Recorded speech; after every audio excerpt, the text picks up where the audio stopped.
అనకాపల్లి ప్రభుత్వ ఆసుపత్రిలో కలకలం. వివిధ అనారోగ్య సమస్యలతో ఆసుపత్రిలో చేరిన పేషెంట్లకు చికిత్స నిమిత్తం వైద్యులు ఇచ్చిన ఇంజెక్షన్లు వికటించాయి. ఆ ఇంజెక్షన్లు తీసుకున్న 17 మంది కొద్దిసేపటికే వాంతులు, వణుకుతో తీవ్ర అస్వస్థతకు గురయ్యారు. అప్రమత్తమైన ఆసుపత్రి సిబ్బంది అత్యవసర చికిత్స కోసం అనకాపల్లి ఏరియా ఆసుపత్రికి తరలింపు. వారిలో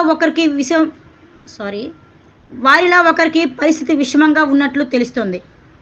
కాగా బాధితులంతా నక్కపల్లి, జానకయ్యపేట, వెదుళ్లపాలెం, తిమ్మాపురం, డిఎల్పురం, ఉపమాక తదితర గ్రామానికి చెందిన వారిగా గుర్తించారు.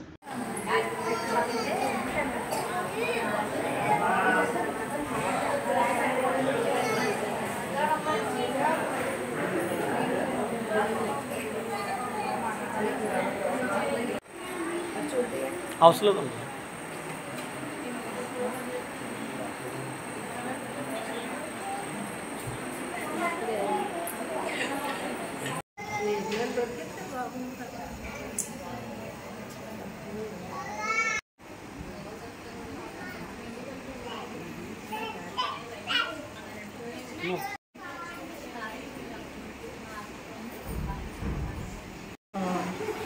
జ్వరం ఉందన్నారు, ఫీవర్ ఉన్నదంటే ఉండేమన్నారు.